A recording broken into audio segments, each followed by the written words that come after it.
नाज़रीन, आप देख रहे हैं सुबह सवेरे पाकिस्तान। मैं हूं आपकी मेज़बान रमशा कंवल।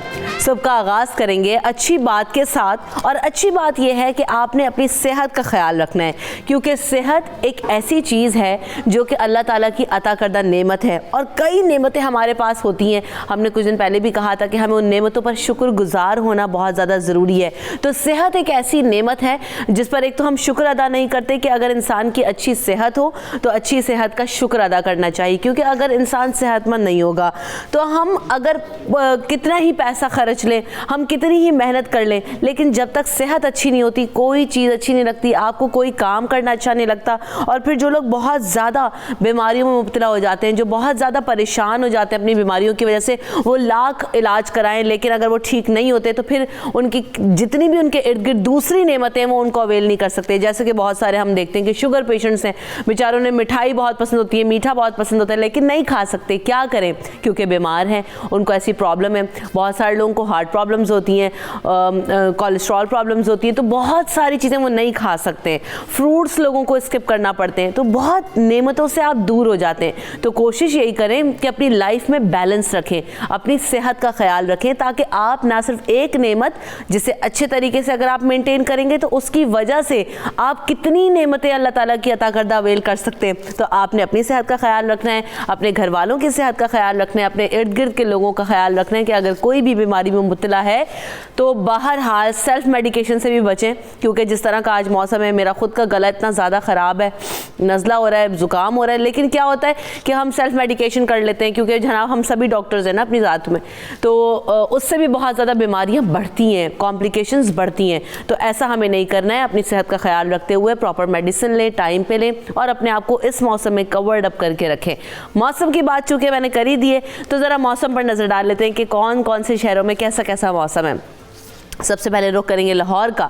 तो लाहौर की बात की जाए, उफ़ क्या धुंध है, आज शदीद धुंध है, और वो कहते हैं ना हद निगाह सिफर। बिल्कुल यकीनन जब ड्राइव कर रहे थे तो ड्राइव करते में आगे क्या है, आपकी गाड़ी के आगे क्या है वो भी नज़र नहीं आ रहा है। तो बहुत ज़्यादा सेफली ड्राइव करें लाहौर वाले, क्योंकि कम से कम दर्जा हरारत भी आप देख लें कि 5 डिग्री सेंटीग्रेड सर्दी बढ़ गई है दोबारा, और फॉग भी बहुत है। सो ड्राइव सेफ। इस्लामाबाद की बात करें तो इस्लामाबाद में कम से कम दर्जा हरारत 5 डिग्री सेंटीग्रेड और ज़्यादा से ज़्यादा 16 रहेगा। कल बारिश हो रही थी, आज सूरज निकल आया है तो काफ़ी मौसम बेहतर हो गया है। आगे बढ़ते हैं, कराची का रुख करते हैं। कराची में कम से कम दर्जा हरारत 11 डिग्री सेंटीग्रेड और ज़्यादा से ज़्यादा 24 रहेगा।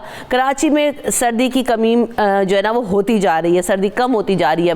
जबकि पेशावर की बात की जाए तो पेशावर में कम से कम दर्जा हरारत 5 डिग्री सेंटीग्रेड, ज़्यादा से ज़्यादा 17 डिग्री सेंटीग्रेड रहेगा। सूरज निकल आया है, मौसम अच्छा है, खुशगवार है। और कोयटा की बात करें तो कोयटा में भी कुछ पारा जो है वो अब बेहतर हुआ है, क्योंकि हम रोज़ाना देख रहे थे कि सर्दी बहुत ज़्यादा ही थी। अब -1 तक आ गया है, जो कि बेहतर हो गई है सूरत हाल कम से कम, और ज़्यादा से ज़्यादा आज 11 तक जा सकता है। आज़ाद कश्मीर की बात करें तो वहाँ पर भी कुछ सूरत हाल ऐसी है कि -2 मिनिमम रहेगा और ज़्यादा से ज़्यादा दर्जा हरारत 7 डिग्री सेंटीग्रेड तक जा सकता है।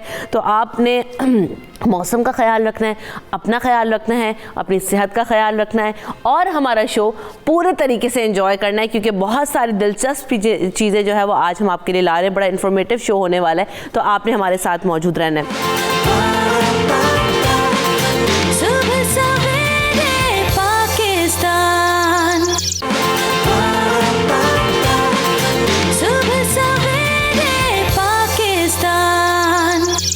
हम आगे बढ़ेंगे अपने अगले सेगमेंट की तरफ और बात करेंगे आज कुछ आपको बताएं कि जो लाहौर में ख़ास तौर पर ख़वातीन हैं उनके लिए बड़ा एक इंटरेस्टिंग इवेंट होने जा रहा है। होगा क्या उसमें जनाब कि ब्यूटी एक्सपो का इनेकाद किया जा रहा है। जी हाँ, आप बिल्कुल दुरुस्त सुन रहे हैं, ब्यूटी एक्सपो।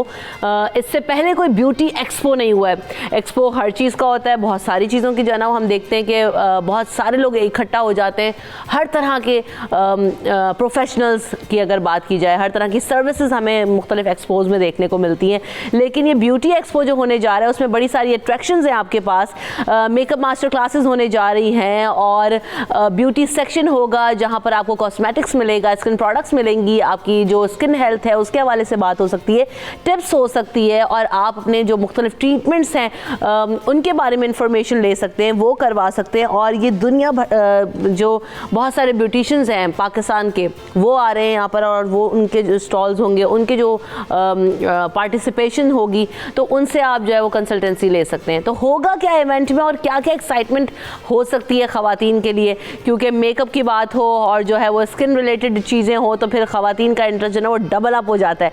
सो हम बताते हैं आपको कि क्या क्या होने जा रहा है और इस एक्सपो में आपको क्या क्या मिलेगा, कौन कौन पार्टिसिपेट कर रहा है। जो ऑर्गेनाइजर्स हैं ब्यूटी एक्सपो के उन्हें आज शामिल करेंगे अपने शो के अंदर और उनसे जानते हैं कि जनाब कितनी एक्साइटमेंट है, कब शुरू हो रहा है ये ब्यूटी एक्सपो।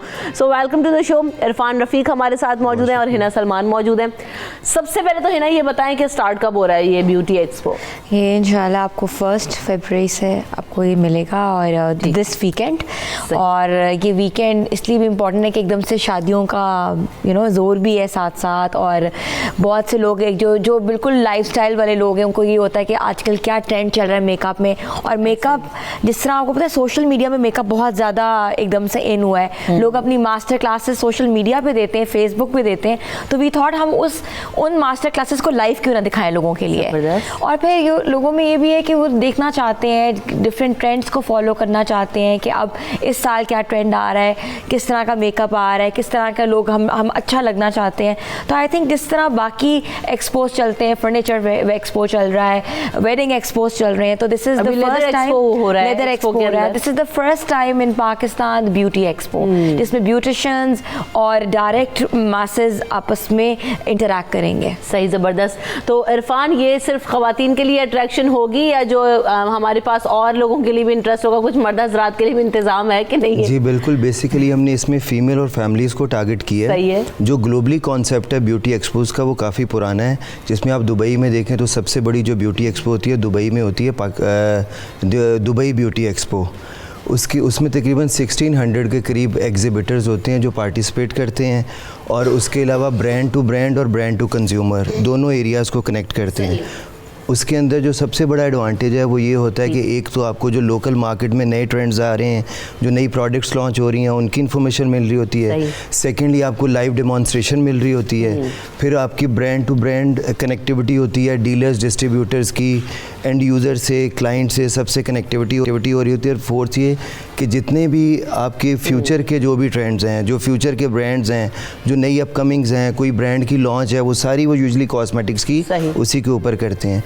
तो पाकिस्तान में क्योंकि ये वाला एरिया अनटैप्ड था, अभी तक किसी ने टच नहीं किया था।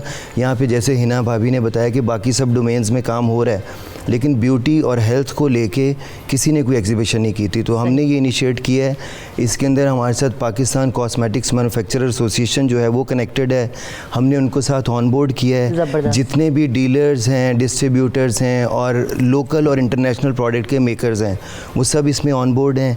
इसमें मास्टर क्लासेस हैं, लाइव डेमोन्स्ट्रेशन है, लाउंजेस हैं, डिफरेंट शाइस्ता लोधी जो हैं वो डेमोन्स्ट्रेट कर रही हैं, अपनी प्रोडक्ट को भी मास्टर क्लास भी ले रही हैं। तो यानी काफ़ी सारे लोग ऑन बोर्ड हैं इस दफ़ा। तो है ना, ये सिर्फ हम मेकअप रिलेटेड चीज़ें होंगी या हम जो मुख्तलिफ तरह के ट्रीटमेंट्स अभी हो रहे हैं उनके बारे में सिर्फ आप इंफॉर्मेशन वहाँ पे ले सकते हैं या फिर प्रैक्टिकली भी आप वहाँ पर अवेल कर सकते हैं? We are giving lot of discount vouchers to lot जो भी लोग आएंगे वहाँ, जो लोग पार्टिसिपेट कर रहे हैं, इवन जो देखने भी आ रहे हैं। इसके अलावा लाइव डेमोन्स्ट्रेशन का यही मतलब है कि उनको बताया जाए जैसे व्हाट इज़ PRP, स्किन के लिए PRP, why it's important, why laser is important, why skin glow is important.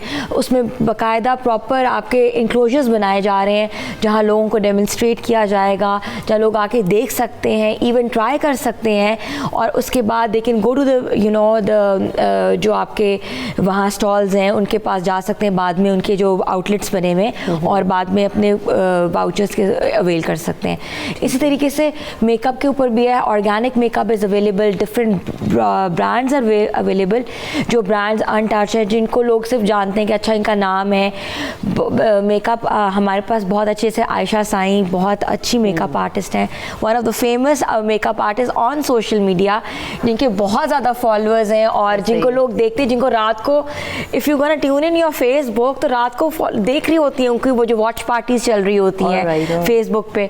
तो वी टुक हर हेयर और हमने कहा कि उनको हम लाइव क्यों ना उनके makeup, basically she is a getup artist, वो डिफरेंट गेटअप्स करती हैं। सही, जैसे इंटरनेशनल मेकअप आर्टिस्ट करते हैं ज़्यादा, तो अब वो पाकिस्तान में भी ट्रेंड बहुत ज़्यादा बढ़ता जा रहा है सोशल मीडिया की वजह से। मेकअप तो अब बहुत एक आम चीज़ हो चुकी हुई है, अब गेटअप्स बनाए जा रहे हैं proper. If you she want different getup, if she want a Noorjahan getup, if she want something you know celebrity getups, तो बेसिकली हमने उनको बीच में डाला है क्योंकि उनकी बहुत फॉलोइंग है और बहुत क्वेरीज आई हैं उनके बारे में। अच्छा, तो होगा क्या ये, हम ये जो चीज़ देख रहे हैं कि आपने बताया ना कि एक तो लाइव सेशंस होंगे और फिर आप कंसल्टेंसी भी ले सकते हैं और फिर आपको डिस्काउंट्स भी मिलेंगे। एक और चीज़, ये पाकिस्तानी मेकअप प्रोडक्ट्स अवेलेबल होंगी या जो ब्रांड्स हैं वो, या फिर और इंटरनेशनल भी अवेलेबल होंगे, मतलब दोनों हैं या कोई एक मार्केट को टारगेट किया गया इस वक्त फर्स्ट एक्सपो में? इसमें मल्टीनेशनल ब्रांड्स भी हैं, नेशनल ब्रांड्स भी हैं, सब ब्रांड्स हैं इसमें। कॉस्मेटिक से लेके makeup, skin care, health care, जिसमें ऑर्गेनिक प्रोडक्ट्स जितनी हैं, डेंटल केयर, इन सब की प्रोडक्ट्स हैं। वहाँ पे फ्री डेंटल कंसल्टेंसी होगी, वहाँ पे कॉन्टैक्ट लेंसेज के ब्रांड्स हैं, कॉस्मेटिक्स के इंटरनेशनल ब्रांड्स हैं काफ़ी ज़्यादा। फिर जितने भी यहाँ के कॉस्मेटिक सर्जन्स हैं वो सब डॉक्टर फैसल हैं वहाँ पे, शाइस्ता हैं, और इसके अलावा काफ़ी जो टिप्स भी देंगे लाइव, वहाँ पे Q&A सेशन भी होगा, वाउचर्स भी होंगे, सैम्पल्स भी होंगे। तो मतलब ये है कि फ्री सैम्पलिंग भी, और जितने भी ब्रांड्स हैं मेजर तकरीबन 60 to 70 ब्रांड्स होंगे ऑन बोर्ड, जिसमें सैलून्स भी हैं सारे, काफ़ी सारे सैलून्स हैं जो ब्राइडल के ऊपर वहाँ पे मेकओवर्स करेंगे। उसके अलावा ये कि फ्री और डिस्काउंट वाउचर्स देंगे जो भी ऑडियंस आएगी। तो मकसद यही है, हमने एक मैसिव कैंपेन की है मार्केटिंग इसके लिए, जिसमें हमने आउटडोर कैंपेन की और डिफरेंट जितने भी कॉलेजेस हैं मेजर गर्ल्स के, जिनमें किनेड हो गया, और जितने भी कॉलेज उन सब में जाके उनकी सोसाइटीज़ को इनवाइट किया है। विमेन चैम्बर ऑफ कॉमर्स इसके साथ हमारे साथ कनेक्टेड है, पिंक रिबन है वो डिस्प्ले भी कर रहे हैं। फिर टेवटा जो गवर्नमेंट का इंस्टीट्यूट है जो कि ट्रेनिंग्स देता है मेकअप की और इनकी क्लासेस करता है, वो कनेक्टेड है, वो अपने डिस्प्ले कर रहे हैं। यानी एक पावर पैक जो है ना ये ब्यूटी एक्सपो होने जा रहा है। शाइस्ता की आपने बात की, तो शाइस्ता हमारे साथ कॉल पे मौजूद है, उनसे बात करते हैं। अस्सलाम वालेकुम शाइस्ता, कैसी हैं आप? जी मैं बिल्कुल ठीक हूँ। अस्सलाम वालेकुम। वालेकुम सलाम। शाइस्ता, सबसे पहले तो ये बताएं कि कब आ रही हैं लाहौर और कितनी जो है ना हमें चीज़ें देखने को मिल रही हैं, आपसे ब्यूटी एक्सपो में मुलाकात हो रही है फिर? जी बिल्कुल, ब्यूटी एक्सपो में मुलाकात हो रही है और आई थिंक ये इस वक्त जबकि कोई और एंटरटेनमेंट होती नहीं है हमारी, सवाए खाने के लोगों को कोई और इस तरह की एक्टिविटीज़ बहुत अच्छी होती हैं कि आप बच्चों को भी इसमें लेकर जाएं, स्पेशली टीनेजर लड़की जिन्हें ज़ाहिर है अपना ख्याल रखने का बहुत शौक भी होता है, रखना भी चाहिए, और घर में मौजूद ख़वातीन, तो वो सब लोग उन सबको वहाँ आइए। और आपको खुद मालूम होगा, अगर मॉर्निंग शो होस्ट हैं आप, ज़ाहिर है तो जो ख़वातीन से आप रोज़ सुबह एड्रेस कर रही होती हैं, तो वो इन मॉर्निंग शोज के थ्रू तो बहुत कुछ सीख रही होती हैं। और अगर आप इस शो में ये बता रही हैं कि ब्यूटी एक्सपो 2020 जो लाहौर में हो रही है, लाहौर एक्सपो में 1 and 2 फरवरी, प्लीज़ आएँ और अपनी फैमिलीज़ के साथ आएँ, बिकॉज वहाँ बहुत सारे वैसे भी ब्यूटी गुरुज आपको मिलेंगे। और इसके अलावा बहुत सारे, जैसे अभी इरफान ने आपको बताया कितनी सारी चीज़ें वहाँ मौजूद हैं। और मैं भी अपने ब्रांड के साथ, क्योंकि अब मैं खुद मैन्युफैक्चरिंग में हूँ, तो मैं भी अपने ब्रांड के साथ पहली दफ़ा किसी भी इस तरह की ब्यूटी एक्सपो में शरीक हो रही हूँ। तो आए एंड चीज़ें वहाँ अपनी शॉपिंग भी करें, देखें, बिकॉज बहुत सारे लेक्चर्स भी होंगे। लेक्चर्स क्या, आपका छोटे से ट्यूटोरियल्स हैं जो आपकी हेल्प करेंगे, जो ब्यूटी एक्सपर्ट्स हैं उनके ज़रिए। मैं भी एस्थेटिक्स पे, चूँकि मैं एक डॉक्टर हूँ, तो मैं एस्थेटिक्स पे एक लेक्चर दूँगी, उसमें भी बहुत सारी चीज़ें लड़कियों को। ये तो ख़वातीन के लिए लग रहा है शाइस्ता की अपॉर्चुनिटी डबल अप होने वाली है, क्योंकि शाइस्ता की फ़ैन फॉलोइंग भी माशाल्लाह बहुत है और बहुत लोग आपको पसंद भी करते हैं। और फिर दूसरी वजह ये है कि आपका काम, तो शाइस्ता आपसे फिर मुलाकात हो रही है ब्यूटी एक्सपो में, मैं भी आ रही हूँ आपसे मुलाकात करने के लिए। इसकी प्रोडक्ट ज़रूर यूज़ करें, आप आएँ और आप देखिए कि आप अपनी स्किन पर बहुत वाज़ा फ़र्क महसूस करें। बिल्कुल। फ्री सैम्पलिंग वगैरह भी करने जा रहे हैं आप लोग, कुछ प्लान है इस तरह का? नहीं, मैं तो अपनी प्रोडक्ट्स वहाँ लेकर आ रही हूँ, तो people can buy it from there. सही। तो लेकिन जो है ना वो आप जब शाइस्ता वहाँ पर मौजूद होंगी तो आप जाहिर सी बात उनसे सारी चीज़ें समझ सकते हैं, पूछ सकते हैं कि कौन सी स्किन टाइप पे क्या होगा। और दूसरा मकसद इसका है कि एजुकेट करना है लोगों को, बताना है हमें कि किस तरह की चीज़ें वो आप आपकी स्किन पर सूट करती हैं, कौन सा मेकअप सूट करता है, क्यों शाइस्ता? बिल्कुल मेकअप भी सूट करता है, मगर मेकअप के नीचे जो स्किन होती है ना बड़ी इंपॉर्टेंट होती है, उसको अच्छा रखना ज्यादा बेहतर होता है। ऊपर से आप कुछ भी लगा लें कुछ नहीं होगा। बिल्कुल ऐसे। Thank you so much Shaista, आपसे मुलाकात हो रही है यकीनन लाहौर में। अच्छा है ना, ये जो हम बार बार बात करते हैं कि ख़वातीन को बहुत दफ़ा पता नहीं होता है कि हमने लेना क्या है। बेचारी जाती हैं मुख्तलिफ ब्रांड्स के कियोस्क पे और जो है ना लेकर आ जाती हैं प्रोडक्ट्स, बेसिस ले आती हैं, लिपस्टिक के कलर्स ले आती हैं और फिर घर आके सोच रही होती हैं कि हमने क्या कर दिया। वो फिर कहते हैं डार्क लग रहे हैं। हम वो education is very important. Awareness campaign इसीलिए कहते हैं ना कि आप अवेयरनेस कैंपेन्स में जाएं। जिससे आपको याद होगा जब पहले फूड एक्सपोज लगती थी, फूड फेस्टिवल्स लगते थे, वो शेफ जाकिर आते थे, बताते थे, नहीं उसमें लोग पूछते थे उनसे क्या इंग्रेडिएंट्स यूज़ किए। Is that this is ingredient of your health. Skin related products is ingredient of your health. It's very important for your own being, is very important कि आप कैसा लगना चाहते हो। और हर बंदा टीनेजर से लेकर आजकल हमारी एज तक लाइक यू नो, तो everyone is behind beauty consciousness. अब अवेयरनेस बहुत आ गई हुई है, सही, चाहे वो सोशल मीडिया से आई है, चाहे वो प्रोडक्ट से आई है, लेकिन अब अवेयरनेस बहुत आई है। तो यानी हर उम्र के लोग इसमें शिरकत कर सकते हैं। फ्री होगा ये या आप लोगों ने कोई जो है एंट्री फीस वगैरह चार्ज करें? फीमेल्स के लिए, फैमिलीज के लिए बस आएँ और इसको एंजॉय करें और हमें सपोर्ट करें। हमारी कोशिश यही है कि हम इसके बाद अगस्त में कराची में करने जा रहे हैं, उसके बाद इस्लामाबाद में।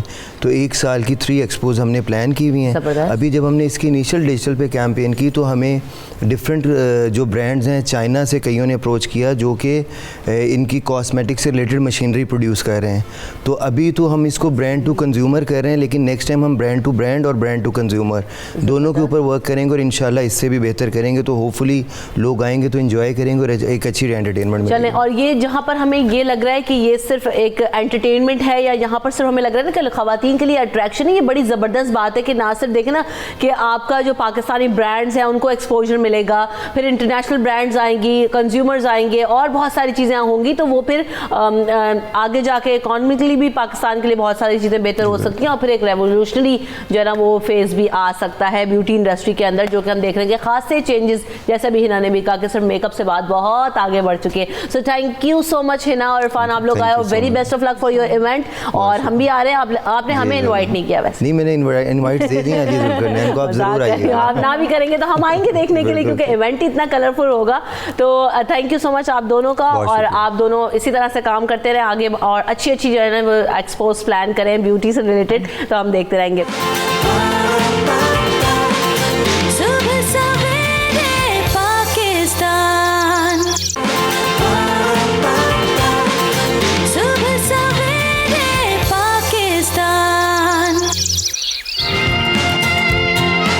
जनाब आज बात हो रही है दमे के ऊपर और एज़मा क्या होता है, किस वजह से हो जाता है, और सांस से रिलेटेड बड़ी सारी बीमारियां हो जाती हैं लोगों को, सांस लेने में प्रॉब्लम होती है, ख़ास तौर पे जब इस तरह का सीज़न हो जहां पर विंटर्स हो या जो है ना, क्योंकि हम देख रहे होते हैं कि पंखे नहीं चल रहे होते, उस तरह से एयर सर्कुलेशन नहीं हो रही होती है, तो बहुत सारी प्रॉब्लम्स और उसमें मज़ीद इजाफा हो जाता है। जैसे कि मैं खुद कि अगर कमरे में बहुत ज़्यादा देर हीटर चल रहा हो तो मुझे सांस बंद होना शुरू हो जाती है। आप गाड़ी के अंदर आप हीटर चला देंगे तो I can't take a breath, तो उसकी वजह से बहुत सारे लोगों को प्रॉब्लम्स होती हैं।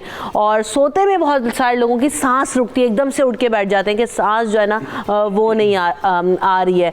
तो और बहुत सारे लोगों का एज फैक्टर भी होता है कि जैसे जैसे उम्र गुजरती जाती है सांस लेने में प्रॉब्लम्स होती जाती हैं। तो वजह क्या होती है? क्या हमारे लंग्स वीक होते जाते हैं या हमारे जो इर्द गिर्द इन्वायरमेंट है? क्योंकि हमने देखा भी जब विंटर सीजन स्टार्ट होता है उससे पहले बहुत ज़्यादा स्मॉग होता है और पॉल्यूशन बहुत ज़्यादा बढ़ गई है। तो क्या ये सारे फैक्टर्स हैं या कुछ और ही वजूहात होती हैं? बहुत सारी दफ़ा में इनहेरिटेड भी डिजीज़ होती हैं कि जिनकी फैमिली में प्रॉब्लम्स हो उनको आगे कंटिन्यू होती हैं। तो इन तमाम चीज़ों पर आज बात करेंगे। हमारे साथ जो मेहमान मौजूद हैं उनका तारुफ आपसे कराती चलूँ। मुझे जॉइन कर रहे हैं डॉक्टर तलहा महमूद साहब जो कि चेस्ट स्पेशलिस्ट हैं, पल्मोनोलॉजिस्ट हैं, और उन्हें वेलकम करेंगे शो में। साथ साथ हमें जॉइन कर रहे हैं डॉक्टर इसहाक फ़ारूक साहब जो कि हर्बलिस्ट हैं। Welcome to the show doctor साहब। और कराची स्टूडियो से हमारे साथ मौजूद हैं डॉक्टर ईसा, और कराची में हमारे साथ वहाँ पर मौजूद होंगे। वेलकम टू द शो ईसा भाई। तो आगाज़ करते हैं, सबसे पहले तो ये है क्या, ये एज़मा इसको कहते हैं क्या? मैं तो सबसे बड़ा मसला ये, कोई कहता है एज़मा बोलो, कोई कहता है अस्थमा बोलो, कोई कुछ कहता है, क्या कहते हैं इसको बिल्कुल एग्जैक्ट प्रोनाउंसिएशन इसकी? फर्स्ट ऑफ ऑल जी बहुत शुक्रिया, आपने मुझे आज का मौका दिया इस इम्पॉर्टेंट टॉपिक पे बात करने का। जी। इंग्लिश में बहुत सारे लोग एज़मा भी पढ़ते हैं, बिल्कुल। अस्थमा भी पढ़ते हैं, यूरोप में, अमेरिका में डिफरेंट स्लैंग्स हैं और दोनों टर्म्स ही ठीक हैं। एज़मा भी कहा जा सकता है, बड़ा मसला हल हो गया। अस्थमा भी कहा जा सकता है। बिल्कुल सही है। होता क्यों है ये? Basically word asthma is derived from A Greek word जिसमें इसका मतलब है पैंटिंग, सांस खराब होना, सांस बिगड़ना, जो इसकी ओरिजिन है वर्ड की। इसको हम मेडिकल टर्मिनोलॉजी में हम कहते हैं कि it's a chronic inflammatory disorder of the Airways. That means कि हमारी जो सांस की नालियाँ जो हवा लेके जाती हैं लंग्स में, उनमें सोजिश हो जाती है, और जब सोजिश हो जाती है तो सांस की नालियाँ जो हैं वो नैरो हो जाती हैं, तंग हो जाती हैं, और जब वो तंग होती हैं तो फिर पेशेंट को खांसी होती है, सांस में विस्लिंग साउंड्स आती हैं, सीने में घुटन होती है, चेस्ट टाइटनेस होती है, लेटने में मुश्किल होती है, चलने में मुश्किल होती है, तो अलामात ज़ाहिर हो जाती हैं। तो बेसिक वजह जो है वो क्रॉनिक इन्फ्लेमेशन है, जिसको हम कहते हैं जी सोजिश है सांस की नालियों में। लंग्स का स्ट्रक्चर ठीक होता है, लेकिन एज सच जो सांस की ट्यूब्स जो एयर को कंडक्ट कर रही हैं from the external environment to the alveoli जहाँ पे एयर ने एक्सचेंज होना है, तो वहाँ पे सोजिश होने की वजह से इसमें सारी की सारी जो हैं वो अलामात ज़ाहिर होती हैं। तो ये तो बेसिक उसकी डेफिनेशन है, ठीक है, कि सांस की नालियों का तंग हो जाना, नैरो हो जाना। तो ये एज के साथ साथ बढ़ता है या ये किसी भी एज में हो सकता है? बेसिकली मैं आपको मिसाल ऐसे दूंगा कि हमारी हवा में, हमारी एनवायरनमेंट में बहुत सारे ऐसे अनासर हैं जो कि बहुत सारे इंडिविजुअल्स को कोई प्रॉब्लम नहीं करते, जैसे डस्ट है, पोलन्स हैं, या हवा में चेंज इन सीज़न है, ह्यूमिडिटी है। अगर 100 लोग बैठे हुए हैं तो उनमें से 5 या 7 ऐसे होंगे जिनको ये नॉर्मल जो अज्जा हैं एयर के, उनकी वजह से लंग्स में रिएक्शन होना शुरू हो गया। सही। यानी कि सांस की नालियाँ जो हैं, जब उनमें हवा जिसमें पोलन है या डस्ट पार्टिकल्स हैं, जब वो इनहेल करेंगे तो उनमें रिएक्शन होगा। सो नॉर्मल लोग इन चीज़ों को रिएक्ट नहीं करते, पर कुछ लोग हैं जो सेंसिटिव हैं, जिनकी फैमिलीज़ में एलर्जीज़ हैं, जो जेनेटिकली ज़्यादा प्रोन हैं एलर्जीज़ के लिए, और जिनके एयरवेज एबनॉर्मली रिएक्ट करते हैं टू दीज एलर्जेंस जो कि नॉर्मल एयर में पाई जाती हैं। अब जैसे जिनको ज़्यादातर डॉक्टर ईसा जिनको ज़्यादातर ये प्रॉब्लम रहता ही है, और देखते हैं कि ख़ास तौर पे उन लोगों को ज़्यादा मसाइल होते हैं जिनकी फैमिली में ये चीज़ ट्रैवल कर रही होती है, तो जितनी भी मेडिसिन ले लें बेचारे कहते हैं यार इसका कोई हल नहीं है। क्या कर सकते हैं वो? आपके पास है कोई हल? देखें, थोड़ा सा इसमें मैं ऐड करूँगा। डॉक्टर साहब ने बिल्कुल अच्छा बताया कि सोजिश का हो जाना या नालियों का श्रिंक होना और वर्म आ जाना ख़ास तौर पर लंग्स के अंदर, और आपने बताया इसका हल। इसमें पहला तो ये हमें सोचना पड़ेगा कि ये ज़्यादातर बीमारियां हमारे ब्लड में ऑलरेडी एलर्जी मौजूद होती है। एलर्जी का ट्रिगर होना वो बड़ा इसमें अहम रोल प्ले करता है, फिर इसको ये बढ़ाता है। होने वाली तो बहुत सारी बीमारियां हैं जिसका ताल्लुक एलर्जी से है, लेकिन इसमें भी बुनियादी तौर पर जो ब्लड में एलर्जी है वो ट्रिगर होती है, तो फिर पेशेंट आस्ता आस्ता दमा में चला जाता है। और दमा का भी इलाज है, ये काबिले इलाज बीमारी है, क्योंकि मेरा ये स्कूल ऑफ थॉट भी है, मेरा ये ईमान भी है कि अल्लाह ज़मीन पर नहीं उतारता है उस बीमारी को जिसका वो इलाज न उतार ले। एलर्जी क्योंकि इसमें बुनियादी वजह है, तो एलर्जी की अभी तक दुनिया तरक्की करने के बाद भी मेडिसिन नहीं बना सकी। रिलीव होता है उससे, लेकिन क्योर नहीं होता। लेकिन अल्लाह ताला ने गुले बनफशा, गुले गाव ज़बां, उनाब, सौंफ, गुलमंडी, ये वो चीज़ें हैं जो ब्लड से आस्ता आस्ता एलर्जी को डिटॉक्स करते हैं। और दमा हमारे यहाँ 2 से 2.5 साल में काबिले अमल है और काबिले इलाज है। इसके लिए मैं लोगों से कहूंगा कि घर में वो क्या कर सकते हैं। अगर इजाजत हो तो मैं वो चीज बना के आपको दे रहा हूं जो लोग घर में दमा के लिए बना सकते हैं। सही है। अस्ते कुद्दूस के नाम से एक हर्ब मिलेगी जिसे अंग्रेजी में लेवेंडर भी कहते हैं। इसका ऑयल बड़ा मशहूर है। अस्ते कुद्दूस लेने के बाद आपको बरजानिस एक जड़ी बूटी है, ये भी आम मिल जाती है। आप ये सब चीज़ें हम वज़न लेनी है। तीसरी चीज़ इसमें आप डालेंगे ज़ीरा, और चौथी चीज़ इसमें डालेंगे गुलमंडी, और पांचवी चीज़ इसमें डालेंगे दालचीनी। ये 5 चीज़ें हम वज़न लेकर इसका पाउडर कर लें। आधी चमची सुबह शाम आप ले लें। ये अस्थमा की बेहतरीन दवाई हैं। बहुत सारी जड़ी बूटियाँ और हैं जो हम लोगों को इसलिए नहीं बता पाते हैं क्योंकि वो मिलती नहीं है हर जगह पर। तो ये आसान नुस्खे देता हूँ लोगों को ताकि उनको फ़ायदा हो। बच्चे बड़े सब इस्तेमाल कर सकते हैं। तो ये अच्छा, नाश्ते फिर के बाद सुबह ये में ले जो सकते हैं और वरम आ खाने के जाता बाद है, ले सकते हैं। हाँ जी, दिन में 2 दफ़ा किसी वक्त भी ले ठीक है, सकते हैं। ठीक है। और दूसरा ये कि बहुत सारी लोग जो हैं, मैं एक अर्ज करना चाहूँगा कि बहुत सारे लोग हैं बेचारों को वो चीज़ें नहीं मिलती है। तो आपके किचन में एक ऐसी ज़बरदस्त नेमत है अल्लाह ताला की। ये आप ज़रा आपका कैमरा दिखा सके तो ये बड़ी वाली इलायची है। जी जी। बड़ी वाली इलायची को आप प्याज के पानी में डिप कर लें, और इसको डिप करने के बाद आपने फ्राई पैन में इसको पकाना है। जब आप देखेंगे पानी के अंदर ये सब जल चुका है, यानी कि पानी ख़त्म हो जाएगा, सिर्फ मोटी इलायची रह जाएगी, प्याज के पानी में इसको पकाना है। रोज़ाना सुबह में 1 निहार मुँह इलायची खोलकर बड़ी खा लिया करें। आपको हर सांस की बीमारी में ये रिलीव करता है। सही। सुबह सवेरे पाकिस्तान, सुबह सवेरे पाकिस्तान। डॉक्टर साहब, एक तो बड़ा मसला हमारे यहाँ ये है, ख़ास तौर पे लाहौर, अगर इस्लामाबाद की बात करें तो इस्लामाबाद वाले जो है ना वो बेचारे पोलन से परेशान रहते हैं। लाहौर वालों को स्मॉग का मसला है और बहुत सारे इश्यूज आते हैं, जो है इंडस्ट्रियल पोल्यूशन बहुत ज़्यादा होती जा रही है। तो वो लोग क्या कर सकते हैं जिनको सांस की प्रॉब्लम हो और जिनको मुश्किल होती हो, और वैसे भी आम हेल्दी लोगों को भी रहने के लिए तो जाहिर सी बात है अपना इन सारी चीज़ों से आगे बचें, तो क्या करें? Thank you so much Ramsha. पहले तो सबसे पहले तो मैं क्लियर करना चाहूँगा ये कि हर सांस की बीमारी अस्थमा नहीं होती। अस्थमा की एक ख़ास निशानी, प्लीज़ जितने लोग भी देखने वाले हैं वो किसी को भी सांस चढ़ती है तो उसको कहते हैं कि अस्थमा, और फ़ौरन इनहेलर स्टीरॉयड यूज़ करते हैं। प्लीज़ स्टीरॉयड खाने में हो, स्टीरॉयड लगाने में हो, नुकसान है। स्टीरॉयड कतई यूज़ नहीं करें। जिसको भी अस्थमा होगा उसको सांस लेने की पोजीशन ये होगी जो मैं अभी करने लगा हूं। वो हमेशा सांस इस तरह से लेगा, उसका सीना उठेगा और ये वाली जगह जो है, ये वाली जगह यहां पर उसके गड़े पड़ेंगे।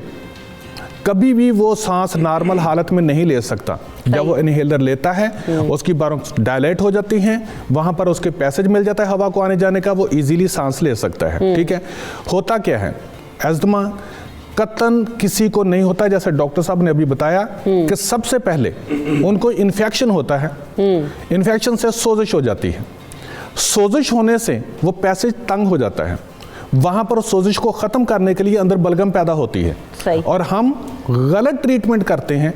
गलत ट्रीटमेंट करने की वजह से हम क्या करते हैं कि फ़ौरन हाई पोटेंसी एंटीबायोटिक्स यूज़ करते हैं कि ये बलगम वहीं की वहीं रुक जाता है। जब बलगम वहीं की वहीं रुकता है तो वो नालियों को तंग कर देता है। जब नालियां तंग कर देता है आपको सांस सही नहीं आती, पूरी ऑक्सीजन आपकी बॉडी के अंदर नहीं जाती और आपको प्रॉब्लम होती है सांस की तंगी, और फिर आप इनहेलर पर आ जाते हैं। अगर आप उस बलगम को निकाल दें तो फिर आपकी वो नालियां खुल जाएंगी जिसकी वजह से आपको सांस में तंगी नहीं होगी। दूसरा ये होता है कि जो अस्थमा का पेशेंट होता है, जब वो बैठा भी होगा, खड़ा होगा, किसी भी दौर में होगा, जब उसको अटैक होगा तो बैठे हुए भी उसको अटैक होगा और वो सांस खींच कर लेने लग जाएगा और उसके इस जगह पर गड़ा पड़ने लग जाएगा, उसकी दिल की घबराहट हो जाएगी और उसका चेहरा ही चेंज हो जाएगा, उसकी रंगत चेंज हो जाएगी। वो होता है अस्थमा।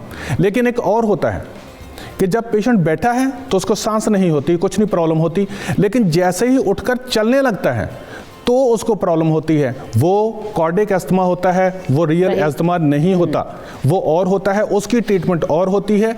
जो रियल अस्थमा होता है इसकी ट्रीटमेंट और होती है। ठीक है जी।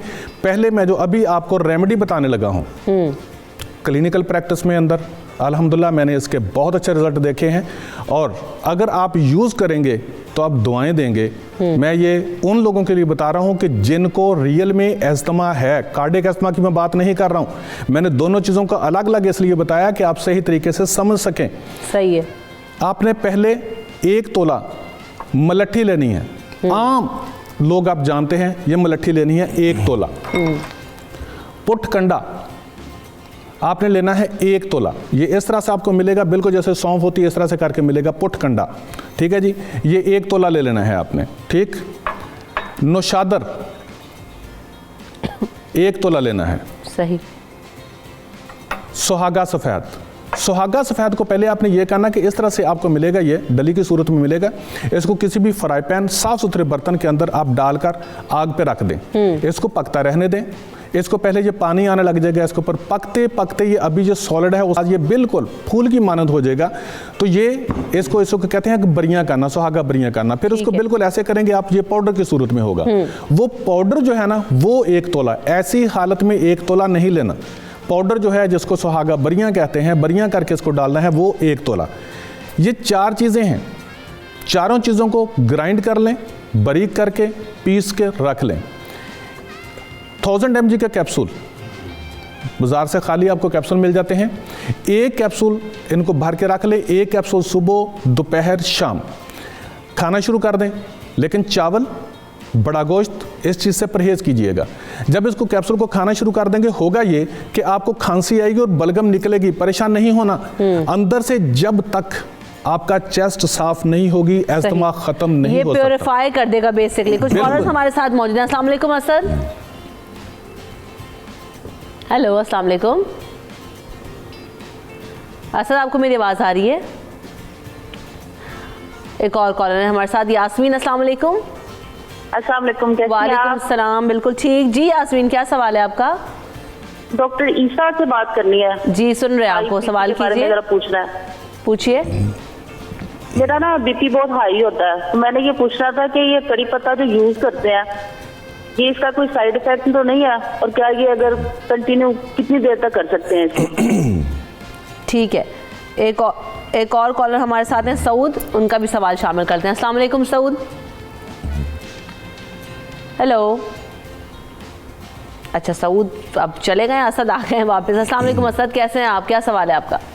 ये रिपीट कर दें, नुस्खा बताया ना डॉक्टर असद ने इनसे पहले। डॉक्टर ईसा ने? अच्छा चलें, ठीक है, कर देते हैं। डॉक्टर ईसा, सबसे पहले तो कड़ी पत्ता जो इस्तेमाल करती हैं बीपी के लिए प्रॉब्लम तो नहीं है? नहीं जी, बिल्कुल करी पत्ता इस्तेमाल किया करें, बल्कि सारे ब्लड प्रेशर के पेशेंट जो हैं अपनी मेडिसिन लेते रहें, लेकिन साथ में कड़ी पत्ता इस्तेमाल करें। लेकिन खुदा न खास्ता ब्लड प्रेशर बहुत ज़्यादा ट्रिगर होता है, तो उसके लिए फिर आप चंदन या इसरोल उसे कहा जाता है, वो लेके रख लें। वो इमरजेंसी की बेहतरीन दवाई है। अगर खुदा न खास्ता बढ़ जाता है तो आधी चमची उसकी ले लिया करें, तो ब्लड प्रेशर फ़ौरन नीचे आ जाएगा। ठीक है डॉक्टर ईसा, क्विकली ज़रा नुस्खा भी रिपीट कर दें असद के लिए, जल्दी से। अच्छा जी, इसमें मैंने जो चीज़ें, हाँ जी, उससे कद्दूस डालना है, इसमें बर नजासिफ डालना है, ज़ीरा डालना है, गुलमंडी डालनी है और दालचीनी डालनी है। ये 5 चीज़ें हैं, मगर हम वज़न लेनी है और इसका पाउडर बनाकर रख लें। आधी चमची सुबह शाम ले लें, अल्लाह ताला ने चाहे इसमें शिफा हो जाएगी। ठीक है। अच्छा डॉक्टर साहब, ये जो हम बात करते हैं एलर्जीज़ की ख़ास तौर पे, तो बहुत सारे घरों में जानवर होते हैं, जैसे कि पैट्स होते हैं, जिनमें परिंदे भी कुछ लोग रखते हैं, कैट्स ज़्यादा रख रही होती हैं, फिर वो कैट्स बिस्तरों पर भी होती हैं। हमारे घर में भी है, हमारे बिस्तर पर भी आ जाती है, लेकिन हमें ज़रा, मुझे पर्सनली बिल्कुल जो है वो पसंद नहीं है, क्योंकि बहुत ज़्यादा प्रॉब्लम होती है, ख़ासतौर पर बच्चों के लिए। तो उसकी वजह से भी आपको सांस की बीमारियां हो सकती हैं? जी, सबसे पहले मैं इससे पहले वाले मौजू पे थोड़ा सा बात करना चाहूँगा, फिर मैं आपके इस सवाल का जवाब दूंगा। Excuse me. जैसे कि मेरे फाजिल दोस्तों ने बात की है इलाज बिल ग़ज़ा के बारे में, मैं एग्री करता हूँ कि ग़ज़ा का कुछ रोल हो सकता है उसमें, but it is not something primary.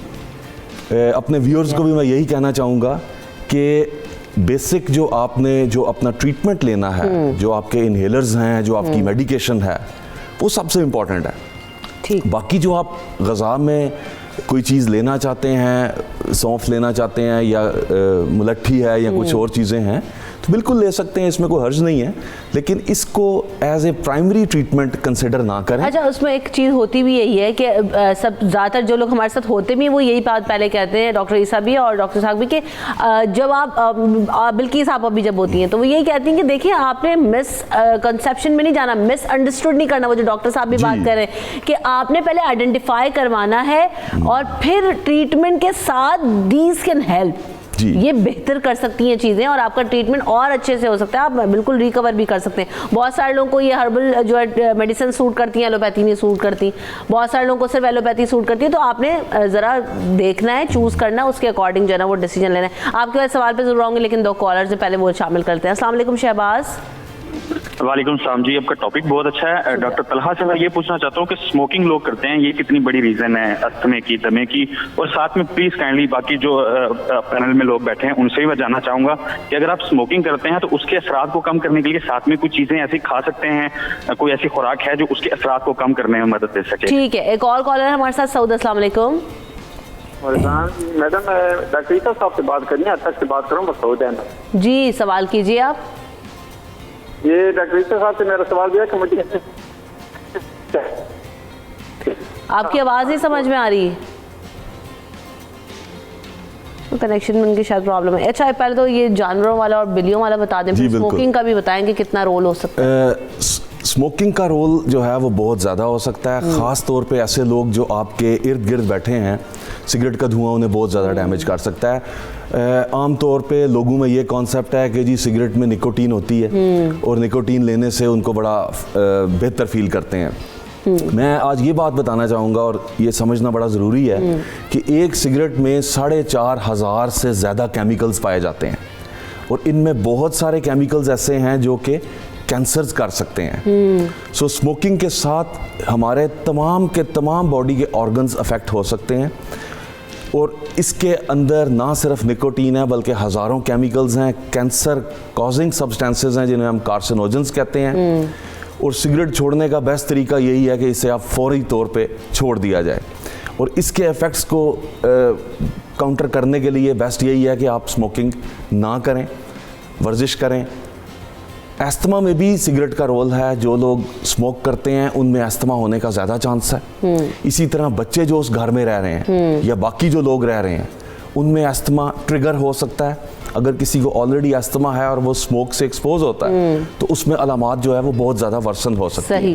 ठीक। दूसरी बात, जो जानवर परिंदे घरों में लोग रखते हैं, बहुत सारे लोग हैं जिन्हें शौक होता है जी बिल्ली घर में रखें, जितने भी फर वाले एनिमल्स हैं और बर्ड्स हैं, इनकी एलर्जी बहुत स्ट्रांग हो सकती है। We have seen people dying because of the animals, लेकिन वो उन्हें छोड़ते नहीं हैं।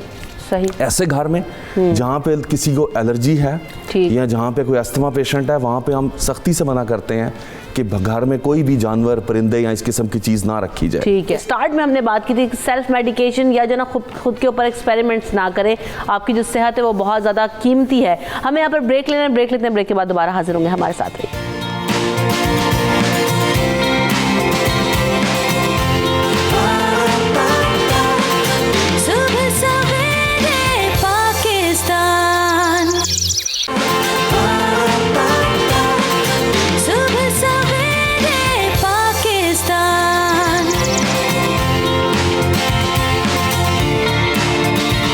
Welcome back. तो जाने से पहले जो हम बात कर रहे थे, एक तो दमे की बात कर रहे थे, साथ साथ जो सिगरेट और ये जो जानवरों की वजह से एलर्जीज होती हैं और एनवायरनमेंट में हमारे इतनी सारी चीज़ें ऐसी हैं जो कि हमें इफेक्ट करती हैं, तो किस तरह से प्रोटेक्ट कर सकते हैं और क्या जो है ना चीज़ें हैं जिनको इस्तेमाल करते हुए ये जो सांस की बीमारियाँ हैं इनसे निजात मिल सकती है। डॉक्टर ईसा, आप क्या बताते हैं मजीद, जिनको सांस का प्रॉब्लम होता है, घरों में भी ज़्यादातर हम देखते हैं कि बहुत ज़्यादा चीज़ें आसपास हमारी ऐसी होती हैं, जानवर जिनकी हम बात कर रहे थे उनकी वजह से प्रॉब्लम्स होती हैं, क्या हल बताते हैं आप?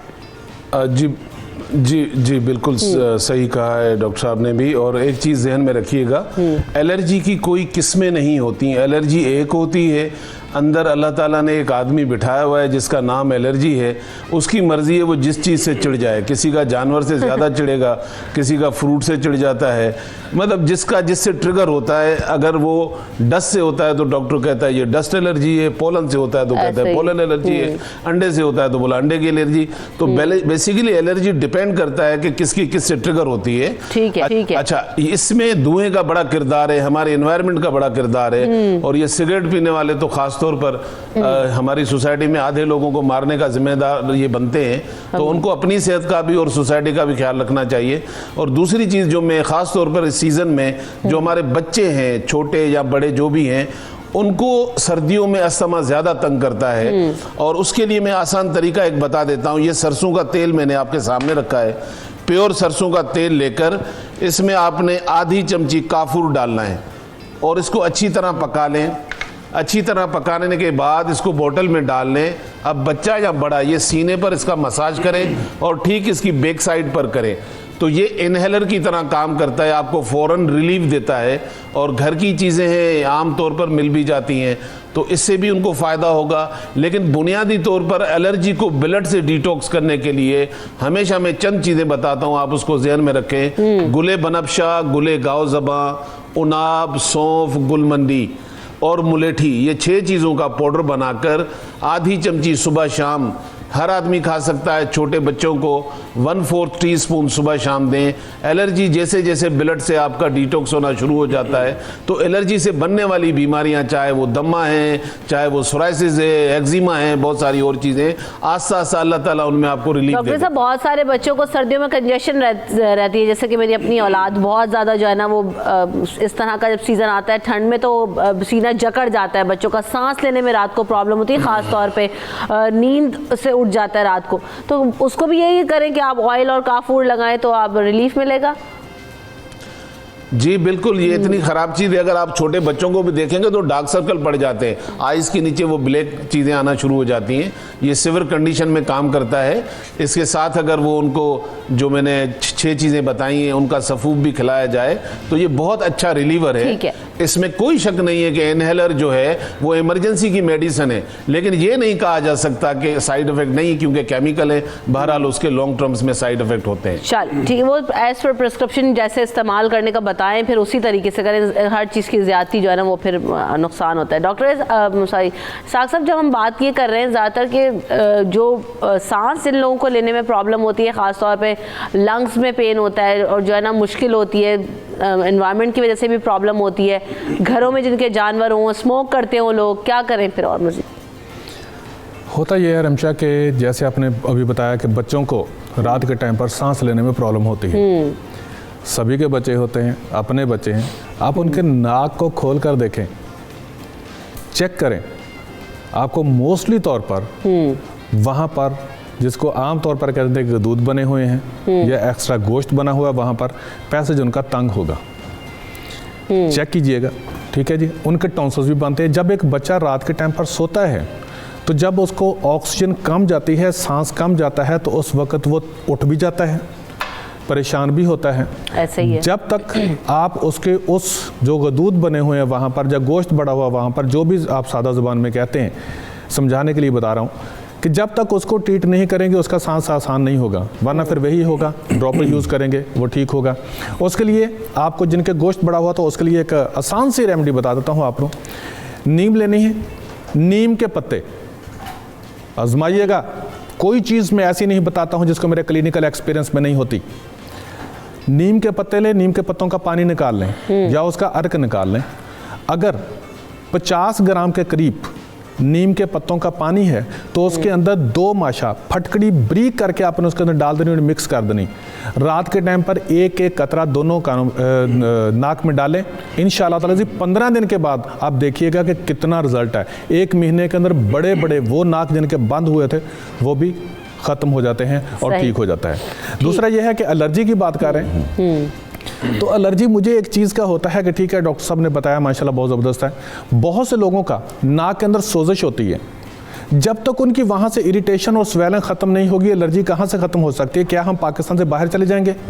मैं अपने पूरे घर के कारपेट निकाल दूँ? क्या मैं सोफ़े वहाँ से हटा दूँ? मैं क्या करूँ? कि एक चीज़ जब तक उसकी रीज़न मेरे अंदर है, मुझे एलर्जी है तो मेरे अंदर है, मेरे घर के बाकी अफराद हैं, अगर मेरे सोफ़े के अंदर प्रॉब्लम है, मेरे कालीन के अंदर प्रॉब्लम है, तो मेरे बाकी घर वालों को क्यों प्रॉब्लम नहीं है? उनको भी तो होनी चाहिए ना। तो इट्स मीन के सोफ़ों के, कालीन के, पर्दों के अंदर प्रॉब्लम नहीं है, मेरे अंदर प्रॉब्लम है। तो मुझे अपने कंसल्टेंट से रब्ता करना चाहिए। वो आप किसी से भी रिलाई करते हैं, हर्बल को करते हैं, डॉक्टर को करते हैं, जिनको भी है, आप अपने जाके कंसल्टेंट से मिलें, उनसे जाकर अपनी प्रॉब्लम बताएं। खुद से घर में बैठ कर सारा कुछ इस्तेमाल मत करें। सही, ठीक है ना, ये कोई आसान काम नहीं होते। एक और चीज़ होती है डॉक्टर साहब के, हम ये जो अक्सर देखते हैं कि जैसे अभी डॉक्टर साग भी बात कर रहे हैं कि कारपेट जो है ना वो कारपेट से एलर्जी है, बहुत सारे घरों में कारपेट नहीं डाले जाते इसी वजह से, मिथ है, सही बात होती है। दूसरी चीज़ ये कि एक आपका तकिया, आपका बिस्तर जहाँ पर आप सोते हैं उसको साफ रखना, उसको चेंज करना या उसको किस तरह से रखना चाहिए, उसकी वजह से भी होती है सांस की बीमारियाँ। रात में जो सांस ठीक नहीं आ रहा है, बंद हो रहा है, या जो आप अभी ज़्यादातर कंफर्टर्स या लिहाफ जो हम ओढ़े होते हैं आजकल के सीज़न में, उसको भी क्योर करना चाहिए या वो ठीक है? जी बिल्कुल सही, ऐसा नहीं होता कुछ? बिल्कुल ठीक बात है। सबसे पहले मैं आपको ये बताना चाहूँगा कि जब मैं कोई साइंटिफिक बात करता हूँ, मैं इन्हेलर के बारे में या अस्थमा या उसकी अलामात के बारे में बात करता हूँ, तो वो एक साइंटिफिक बात होती है जिस पे एक साइंटिफिक एविडेंस होता है। ठीक है। उसमें जो मेरा अपना ज़ाती तजर्बा है मैं उसको एंड पे रखता हूँ। पहले मैं बात करता हूँ कि जिस चीज़ के ऊपर सबसे ज़्यादा साइंटिफिक एविडेंस है। अगर एक पेशेंट के कमरे में ऐसे ट्रिगर्स मौजूद हैं, जैसे कारपेट्स जो पुराने हैं उसमें एक हाउस डस्ट माइट, एक कीड़ा होता है, वो उसमें इकट्ठे हो जाती हैं, और जब भी वो डस्ट थोड़ी बहुत भी हिलती है अपनी जगह से, हवा में आती है, और वो चीज़ें जब आप माइट्स को इनहेल करते हैं तो उसके साथ स्ट्रॉन्ग एलर्जीज़ होती हैं।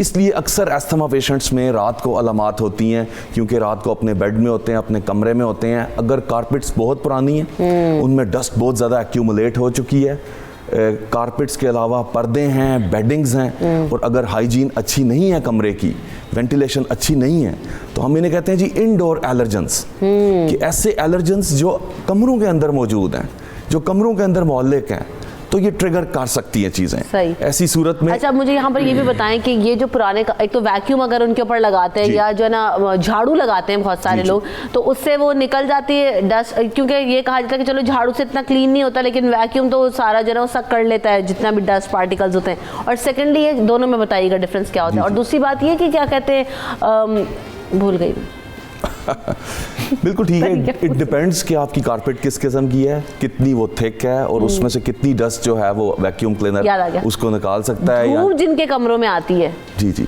तो उनके डिफरेंस होता है कि ये सारे जो जरासीम है वो मर जाते हो, या इसका इससे कोई ताल्लुक नहीं है?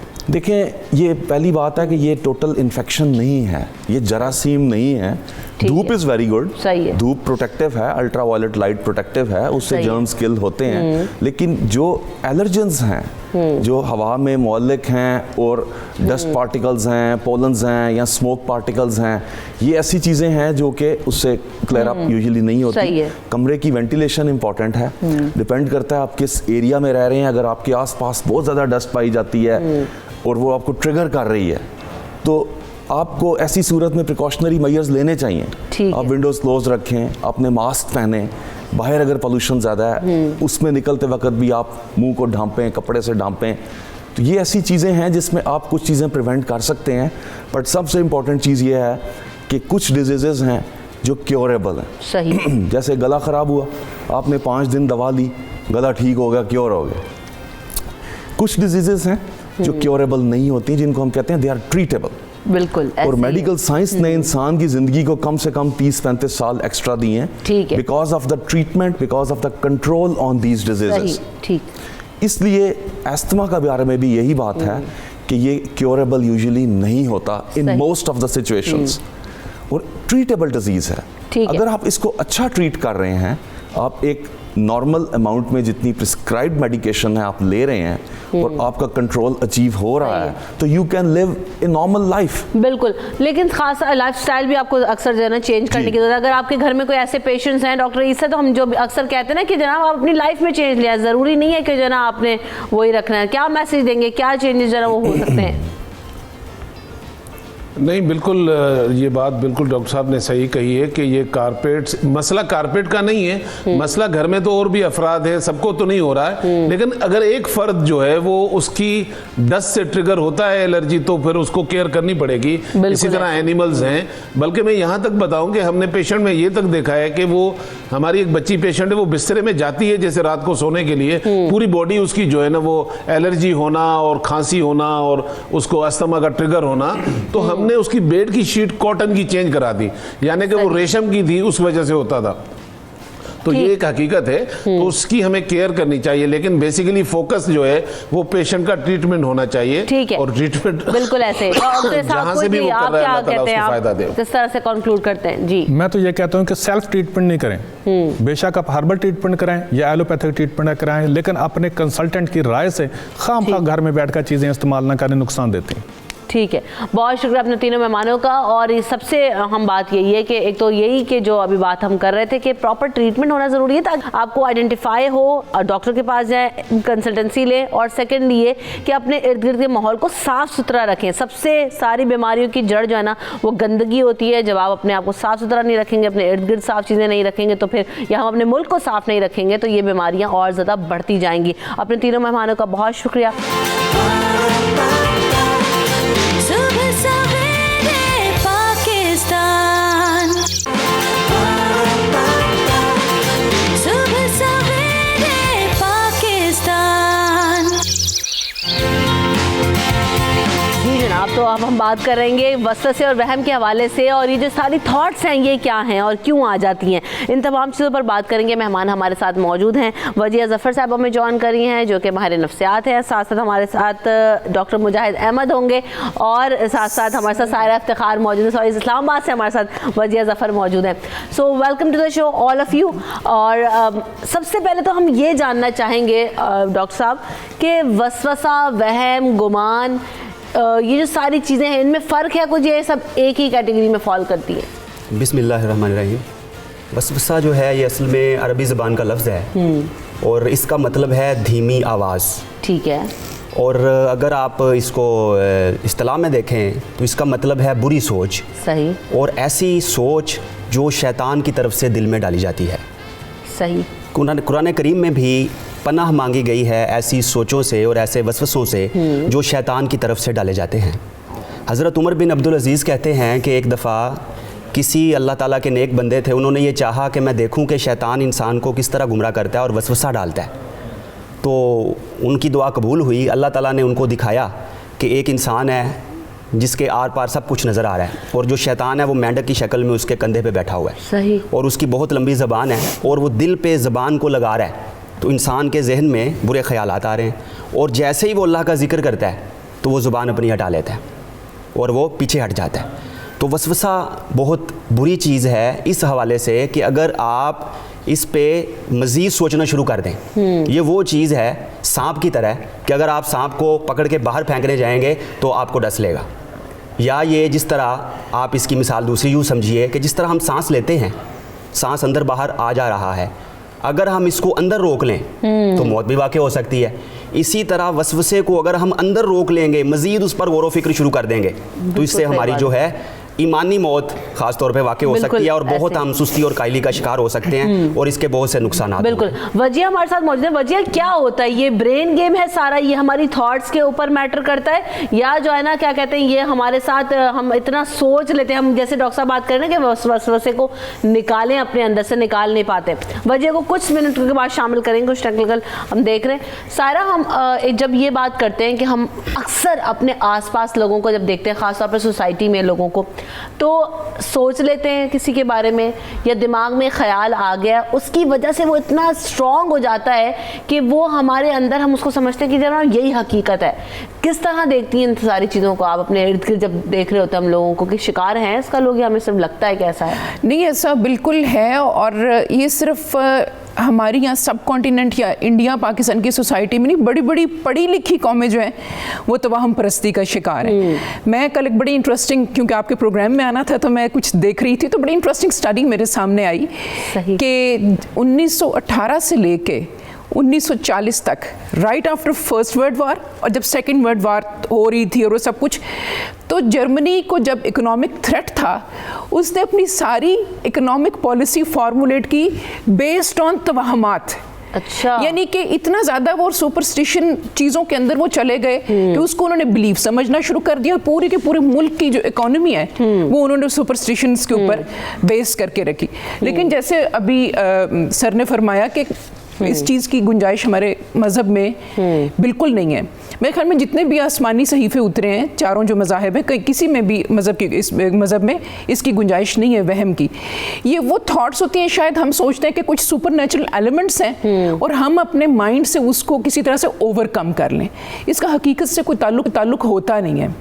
और फिर वो चीज़ शायद रेपिटिशन में इतनी दफ़ा हो रही होती है कि हम समझते हैं कि ये एब्सोल्यूट रियलिटी है। सही, बिल्कुल ऐसा ही है। तो होती है बहुत सारी चीज़ें, यकीनन ऐसी होती भी हैं, लेकिन उनमें भी डिफरेंस क्या होगा डॉक्टर साहब, इस पर बात करेंगे। लेकिन पहले वजिया भी हमारे साथ मौजूद है। वजिया, क्या होता है ये, मैं यही सवाल आपसे कर रही थी कि ये सब कुछ हमारा दिमागी फतूर है, हम दिमाग में सोच लेते हैं, ब्रेन गेम है, या जो है वाकई इस तरह की चीज़ें होती हैं? और फिर कितना ये दिमाग की कमज़ोरी की वजह से होता है, सेंसेस के कमज़ोर होने की वजह से होता है क्या? ये सारा फर्स्ट ऑफ ऑल अस्सलाम वालेकुम। ये जो चीज़ें डिस्कस की जा रही हैं, इनमें अगर देखा जाए तो ये चाइल्डहुड से ये डेवलपमेंट स्टार्ट होती है। बचपन से ही थिंकिंग पैटर्न हमारे बनना स्टार्ट होते हैं। हम रोल मॉडल्स के थ्रू अडॉप्ट करते हैं, हमारे साथ कैसे बात की जाती है, ये बेसिकली बचपन से ही प्रोसेस स्टार्ट हो जाता है, लेकिन इसको चाइल्डहुड में इग्नोर कर दिया जाता है। बड़े होने तक ये इतना फर्म हमारे बिहेवियर में आ चुका होता है कि हम इसको सेपरेट नहीं कर पा रहे होते और हम ना चाहते हुए भी अपनी थॉट्स को कंट्रोल नहीं कर पा रहे होते। बेसिकली जब भी हम कोई नेगेटिव बिलीव करते हैं तो वो हमारे अंदर एक एनर्जी प्रोड्यूस करती है, वो थॉट। उस एनर्जी को हम जितना ज़्यादा इंटरटेन करते हैं वो हमारी बॉडी में उतना ही ज़्यादा अनकंफर्टेबल फीलिंग लाती है, जिसके बाइस हमारे एक्शंस भी नेगेटिव हो जाते हैं। अक्सर जो बिहेवियर्स नेगेटिव आ रहे होते हैं वो थॉट्स की वजह से प्रोड्यूस हो रहे होते हैं। तो सबसे पहला स्टेप ये होता है कि हम बचपन से ही इन थॉट प्रोसेस को बनाएं पॉजिटिवली, प्रोडक्टिव वे में। हम अगर एक बच्चे को बचपन से ही नेगेटिव स्टेटमेंट्स कहना शुरू कर देते हैं तो वो बड़े होकर सेल्फ टॉक में बदल जाती हैं। वो अपने आप को नेगेटिव परसीव करने लगता है, अपने इर्द गिर्द की दुनिया को नेगेटिव परसीव करने लगता है। तो मेजर चीज़ ये है कि जो प्रोसेस है ना वो पूरा शुरू से ही जब ख़राब बनेगा तो फिर वो एक लाइफ स्पैन में ना आपके एक प्रॉपर अपनी जगह बना लेगा। उसके लिए अगर बिलफर्ज अगर आपको अवेयरनेस एक सर्टेन एज में जाके आई है तो वहाँ से अगर आप स्टार्ट लेते हैं तो आपके अंदर पहले अवेयरनेस होना ज़रूरी है कि आपको पता हो कि मेरी ये चीज़ मुझे हर्ट कर रही है, मेरी लाइफ को डिस्टर्ब कर रही है और मेरे सर्टेन बिहेवियर्स को डिस्टर्ब कर रही है। अक्सर लोग इतने बुरे होते नहीं हैं जितना वो नेगेटिव बिलीफ सिस्टम से या नेगेटिव थॉट्स के जरिए अपने बिहेवियर्स को नेगेटिव कर देते हैं। तो मेजर चीज़ है कि अपने थॉट्स पे कितना काम करते हैं। बिल्कुल। अच्छा डॉक्टर साहब, अक्सर ये भी होता है कि जब हम नमाज पढ़ रहे होते हैं तो अक्सर दिन में ख्यालात आने लग जाते हैं, और बल्कि सारे ख्यालात ऐसा लगता है कि दिन के सारे जितनी भी चीज़ें भूल गए थे ना वो भी सब नमाज में याद आ गई हैं। तो क्या होता है कि अब इसका हल क्या है, कैसे करें? और फिर कुछ दफ़ा बहुत बुरे बुरे ख्याल भी आने लग जाते हैं, एकदम से नमाज पढ़ते में ही आते हैं, तो क्या होता है? तब भी शैतान बहका रहा होता है। एक तरफ तो हम अल्लाह का नाम ले रहे हैं और दूसरी तरफ हमें शैतान बहका रहा है। बड़ा अच्छा सवाल आपने पूछा है। एक तरफ तो अल्लाह का जिक्र हो रहा है और दूसरी तरफ जो है शैतान गुमराह करने की कोशिश कर रहा है। तो इसका जवाब एक सहाबी बारगाह रसालत सल्लल्लाहु अलैहि वसल्लम में हाजिर हुए। उन्होंने आकर अर्ज़ किया कि या रसूलल्लाह सल्लल्लाहु अलैहि वसल्लम, नमाज पढ़ता हूँ तो बड़े बुरे ख्यालात आते हैं, वसवसे बड़े आते हैं। तो आप सल्लल्लाहु अलैहि वसल्लम ने फिर उसका हल भी इरशाद फरमाया। जी, आप सल्लल्लाहु अलैहि वसल्लम ने फरमाया कि आप जब नमाज पढ़ो उससे पहले अपने बाएं तरफ 3 दफ़ा थुतकार दो। थूकना नहीं, मतलब थुतकार दो, और उसके बाद पढ़ो ला हौला वला कुव्वता इल्ला बिल्लाहिल अलील अज़ीम। तो आपको नमाज में जो बुरे ख्यालात नहीं आएंगे। और दूसरी बात ये अहम अर्ज़ करना चाहता हूँ कि बुरे ख्यालात का आना या वसवसों का आना ये कोई ईमानी कमज़ोरी की अलामत नहीं है। एक शख्स सैयदना अली मुर्तज़ा रज़ी अल्लाह अन्हु की बारगाह में हाजिर हुआ। उसने कहा, जी आप लोगों को नमाज में भी बुरे ख्यालात आते हैं, नमाज में भी वसवसे आते हैं, हमें नहीं आते। वो गैर मुस्लिम था।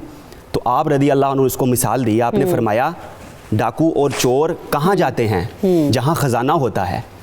आप लोगों के पास ईमान का ख़जाना नहीं, सही बात, इसलिए उसका वहाँ काम नहीं है। और हम लोगों के पास चूंकि ईमान का ख़जाना है, तो जहाँ ईमान का ख़जाना है चोर डाकू वहाँ आएंगे। तो आप अल्लाह का जिक्र कर रहे हैं। हज़रत सैयदना उमर फ़ारूक रज़ी अल्लाह अन्हु का कौल है, वो कहते हैं कि शयातीन की जो है, शैतानों की ये 9 किस्में हैं।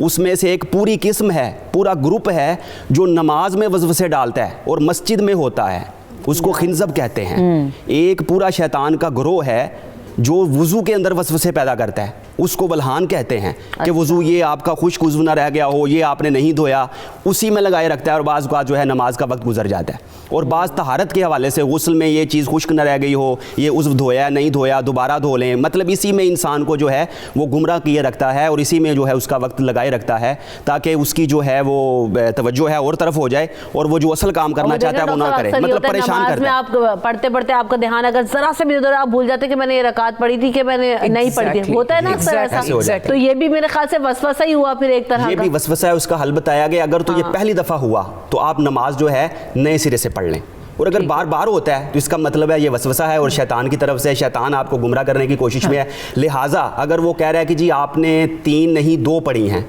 आपने 4 नहीं 3 पढ़ी हैं, तो आप उसको कम करार दें।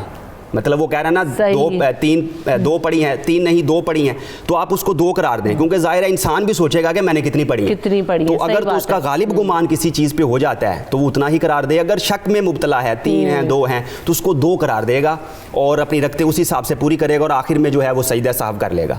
उसका तरीकाकार है बिल्कुल। वो तो फिर कोई भी गलती हो जाए नमाज में तो आप वो कर सकते हैं। हम यहाँ पे ब्रेक ले लेते हैं, ब्रेक के बाद जब वापस आएंगे तो जरा मजीद भी बात करेंगे कि हम अक्सर अपने घरों में देख रहे होते हैं कि बहुत सारे वसवसों की वजह से, वहम की वजह से और गुमानों की वजह से हमारे घरों के अंदर बड़ी प्रॉब्लम्स हो जाती हैं, लड़ाइयाँ हो जाती हैं और एक दूसरे के साथ हम झगड़ जाते हैं। तो वो सब भी किस वजह से होता है और फिर उसकी रेमेडी क्या होगी, इस पर भी बात करेंगे। हमारे साथ मौजूद रहिएगा शो में।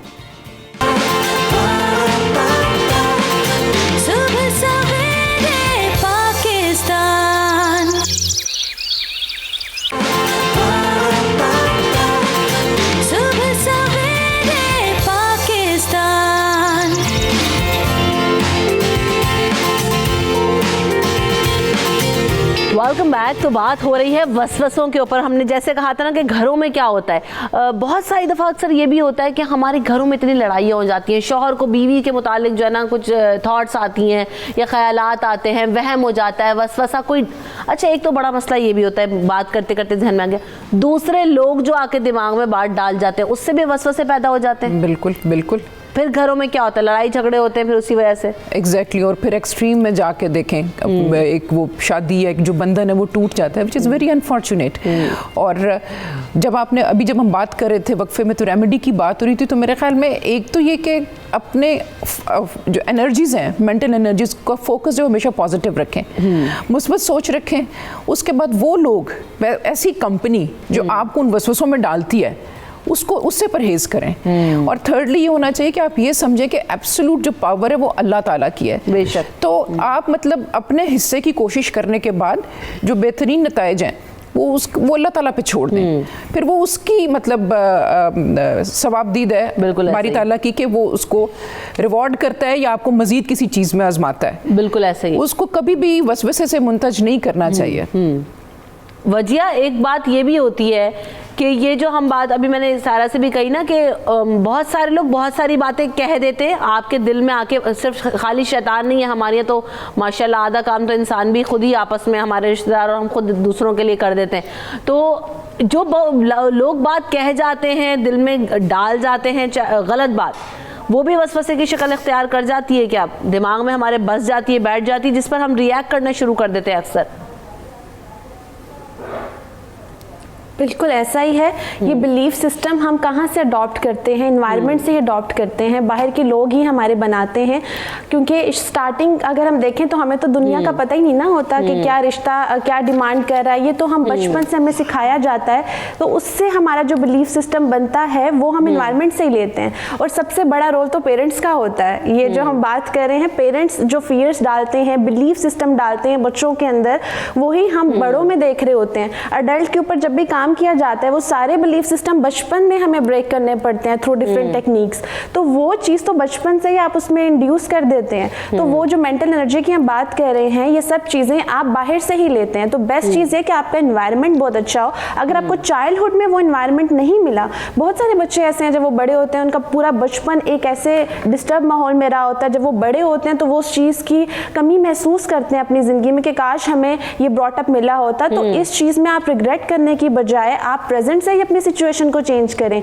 ऐसे लोगों के साथ रहें, जैसे आप बीमार होते हैं तो परहेज करते हैं ना खानों पे, तो जब आपको लगे कि आप थॉट्स में आपको लग रहा है कि आप डिस्टर्बेंस चल रही है, तो आप ऐसे लोगों से परहेज करें जो उस हालात को, उस कंडीशन को बिगाड़ती है, क्योंकि जो हमारी ज़िंदगी है वो हमारे हालात से नहीं, हमारे ख्यालात से बनती है। तो बेस्ट चीज़ ये होती है कि हम अपने ख्यालात के ऊपर काम करें, हम अपने एनवायरनमेंट को देख के चलें, ताकि हमारी ज़िंदगी अपने लिए और दूसरों के लिए पुरसुकून बने। लेकिन हम उन बिलीफ सिस्टम के ऊपर ही इतना नेगेटिव एनर्जी डालते रहते हैं, हम उस एनर्जी को कहीं और डाइवर्ट नहीं करते।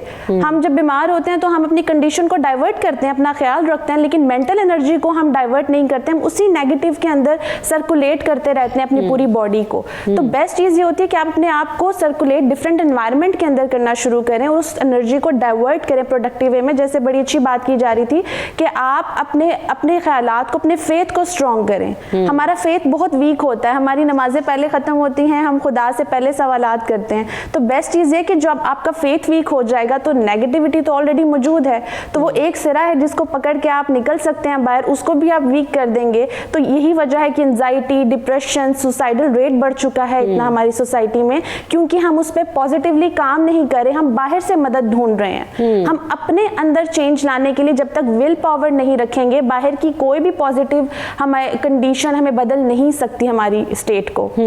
अच्छा, ये जो ख्यालात आ जाते हैं, बुरे ख्यालात आ जाते हैं, वो किसी भी किस्म के हो सकते हैं। सारे लोगों को इस तरह होता है कि घर से बच्चे बाहर गए हों तो परेशान रहती हैं माएँ, बुरे बुरे ख्याल आने लगते हैं, बार बार जो है ना वो उस थॉट्स में जाती हैं।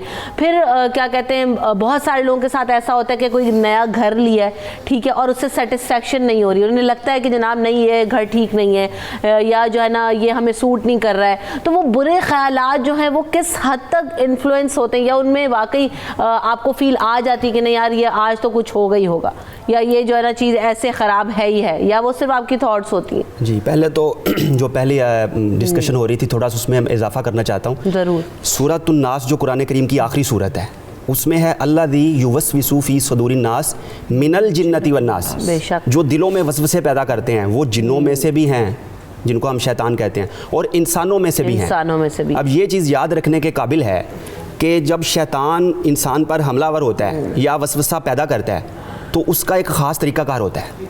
सही है। जो आम लोग हैं उनको आमियाना वसवसा आता है, ठीक है। जो सूफ़ी दुर्वेश हैं उनको सूफियाना तर्ज का ही वसवसा आता है, और जो आलिम है उनको आलिमाना मशवरा आता है, वसवसा आता है। तो जिस तरह का इंसान है शैतान उसी के हिसाब से वसवसा डालता है। उसकी वजह क्या है?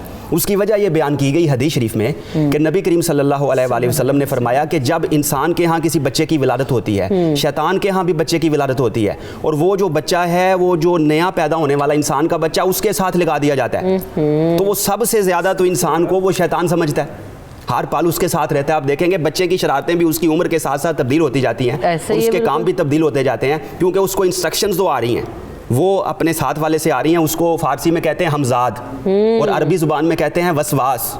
अच्छा। वो जो इंसान को गुमराह करने के लिए एक कुव्वत है। लेकिन इसके साथ साथ ये भी याद रखना चाहिए कि अल्लाह ताला ने एक फ़रिश्ते की भी जिम्मेदारी लगा दी है, जिसको मुल्हिम कहते हैं, और उसकी दावत को इल्हाम कहते हैं। जब कोई ऐसी बात होती है, इंसान काम करने जाता है, दो तरह की आवाज़ आ रही होती है। एक आवाज़ आ रही होती है कि ये काम कर लो, अच्छा है। एक आवाज़ आ रही ना करना, ये तो ये नुकसान हो जाएगा, कैसे करोगे, कर नहीं सकते, क्या फजूल है, पता नहीं सवाब मिले, कबूल हो या ना हो, क्या हो। तो एक दावत शैतानी है, एक दावत रहमानी है। रहमानी दावत फरिश्ते की तरफ से, और शैतानी दावत जो है उसके हमजाद और वसवास की तरफ से होती है। तो और दूसरी बात, जब शैतान गुमराह करता है, एक तो वो हो गया हमजाद, दूसरा उसका तरीक़ेकार ये है कि हर इंसान के अंदर एक शैतान का पीए मौजूद है, जिसको हम नफ्से अम्मारा कहते हैं, सही। जो हमें बुराई की दावत देता है। तो शैतान उसके ज़रिए हमें हुक्म देता है, पहले उसको गुमराह करता है, जो हमारा अपना नफ्स है, नफ्से अम्मारा है। अब देखें, अगर किसी मुल्क को फतह करना है तो जब तक उस मुल्क के अंदर से कोई ऐसे जासूस नहीं मिलेंगे, सही। और मुल्क के बदखा नहीं मिलेंगे, तो बाहर की कुव्वत हमला करके कामयाब नहीं हो सकती। तो इसलिए ज़रूरी है कि उस जो अपने इंसान का नफ्स है उसके लिए भी इस्लाम ने तरीक़ेकार बताए हैं। उसको अगर कंट्रोल कर लिया जाए तो शैतान जो है वो खुद ब खुद कंट्रोल हो जाएगा। और दूसरा तरीक़ाकार शैतान इख्तियार करता है, अपने नायब बनाकर इंसानों को भेजता है कहते हैं ना माह रमज़ान में शैतान कैद गुनाह क्यों हो रहे हैं, तो पिए तो अंदर मौजूद है, सही और उसके नायब जो इंसानों की सूरत में हैं वो भी मौजूद हैं, वो आके वसवसे पैदा कर देते हैं। ये बात वही आ गई ना डॉक्टर साहब, कि इंसान अशरफुल मखलूकात है, और जब तक आप अपने नफ्स पर काबू रखेंगे तो आप जो है आपका सेल्फ कंट्रोल रहेगा। जहां आपने सेल्फ कंट्रोल लूज किया वहां फिर वसवसा भी है, बदगुमानी भी है, वहम भी है, शैतानी ताकतें भी हैं, नजर बद भी है, आपकी सेहत भी खराब है, फिर वो सारी चीजें खराब होना शुरू। इस पे मजीद भी जरा बात करते हैं। सुबह सवेरे पाकिस्तान, सुबह सवेरे पाकिस्तान। हुमैरा हमारे साथ कॉल है। अस्सलाम वालेकुम हुमैरा। अस्सलाम वालेकुम। वालेकुम सलाम जी। हुमैरा क्या सवाल है?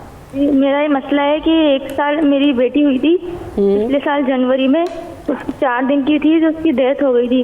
तो जब से मेरी बच्ची की डेथ हुई है, मेरे 2 बेटे हैं, मेरे दोनों बेटों को लेके जब से मैं इतनी परेशान रहती हूँ, मुझे वसवसे इतने बुरे बुरे ख्याल आते हैं, मेरे बच्चे बाहर जाते हैं तो मुझे दिल मेरा इतना डरा डरा रहता है। मेरे बच्चों को स्कूल भेजते वक्त मैं इतनी परेशान रहती हूँ कि बस हर वक्त अपने बच्चों को लेके बुरे बुरे ख्याल आते हैं, और इतने बुरे बुरे ख्याल आते हैं कि मैं आपको बयान नहीं कर सकती।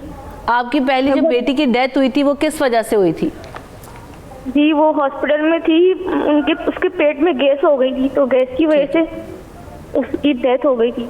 सही। और मुझे आपसे एक गुजारिश है कि मैं प्लीज़, मैं अपना मसला किसी को बता नहीं सकती, कोई मेरे सपोर्ट में नहीं है। अगर ये डॉक्टर वजिया कोई मेरी हेल्प कर दे प्लीज़, फ़ोन के ज़रिए, व्हाट्सएप के ज़रिए, तो अच्छा वजिया साथ ही रहें, सॉरी हुमैरा साथ ही रहें, वजिया आपसे बात करेंगी। वजिया ज़रा बताएं इनके मसले का हल करें आप अभी। अच्छा अगर ये कॉल पे मौजूद हैं तो मुझे ये बताएं कि इस टाइम इनकी जो बेटी है उसकी डेथ को टाइम कितना हो गया है? 1 साल हो गया जी, जनवरी में 10 जनवरी को 1 साल हो गया। अच्छा ये जो आपकी कंडीशन है ये बढ़ती जा रही है, ये वसवसों वाली जो बढ़ती जा रही है या फिर ये वक्त के साथ? जी बढ़ती जा रही है। अपने होता क्या है कि जब किसी की डेथ होती है तो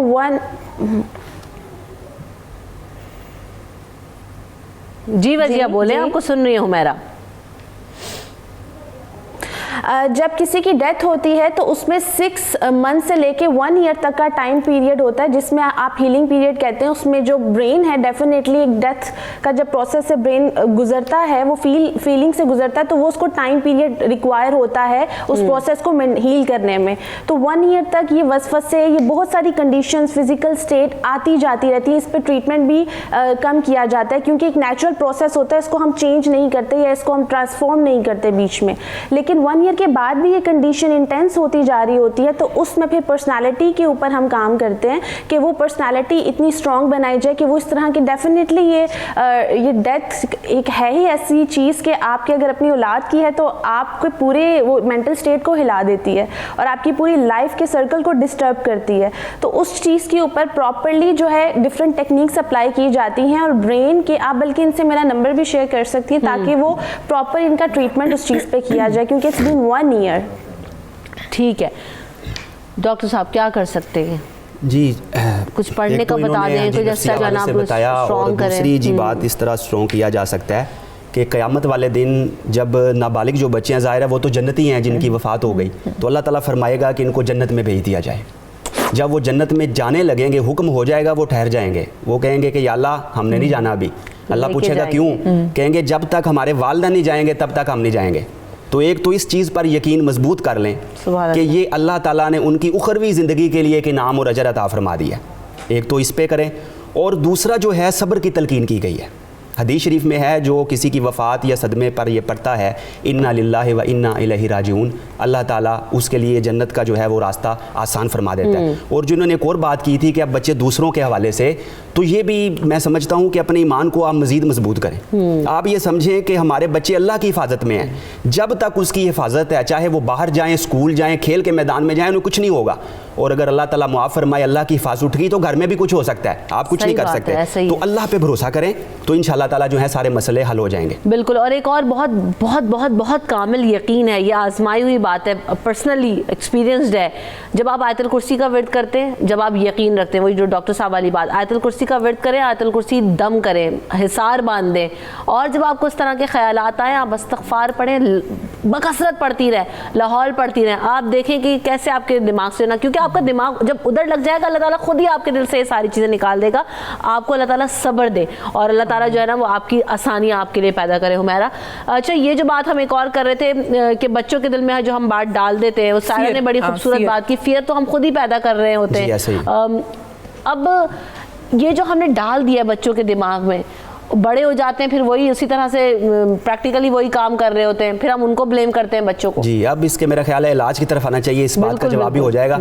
और दूसरी बात है कि हदीस शरीफ में कहा गया है कि बच्चों को बहलाने के लिए जो कहा जाता है, ये ले लो, मैं तुम्हें ये देता हूँ या ले दूंगा या दूंगा, ये उनके साथ भी वादा है। ये नहीं है कि आप बड़ों के साथ जो करते हैं वो वादा है। बच्चों को कह दिया मैं आपको ये ले दूंगा तो वो आपने बच्चे से वादा कर लिया, उसकी पाबंदी भी ज़रूरी है। और ये जो कहा कि जिन आ जाएगा अगर आपने ये किया, तो ये एक तरह से वो झूठ भी है, क्योंकि बच्चा जब बड़ा होगा उसे मालूम होगा कि मेरे वालिदैन तो मुझसे झूठ बोलते रहे हैं, ये तो काम होता ही नहीं है, ऐसा तो कुछ होता नहीं, तो वो उस पर जो है बुरा असर पड़ेगा। फिर हम कहेंगे बच्चे झूठ नहीं बोलते। और पहले जो हमने उसकी तरबियत कर दी है झूठ बोल बोल के, एक खौफ में मुब्तला कर दिया, दूसरा उसको झूठ का आदी बना दिया। अब इसका हल ये है, शेख सादी रहमतुल्लाह अलैह ने फरमाया कि जब पानी किसी ज़मीन की जगह से निकलने लगता है तो अगर उस पर सुई भी रख देंगे बंद हो जाएगा, और अगर उसको बंद नहीं करेंगे तो हाथी के हाथी बहा के ले जाएगा, सैलाब की सूरत इख्तियार कर लेगा। तो वसवसा इसी तरह है, जब इसका आगाज हुआ है तभी से हम इसको दबा दें। इसी पॉइंट पे जरा फजिया का भी कमेंट लेते हैं। जी वजिया,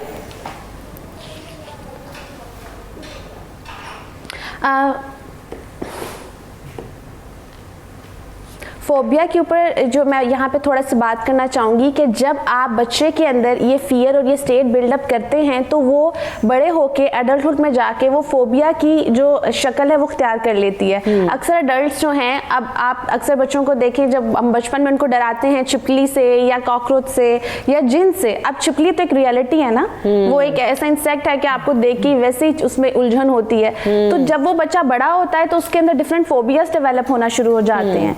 और जहाँ तक इंसेंटिव्स की बात कर रहे हैं, जब हम इंसेंटिव्स के ऊपर बात करते हैं तो वो बच्चे के अंदर लालच ले आती है वो चीज़ कि मैं करूँगा तो मुझे कुछ मिलेगा।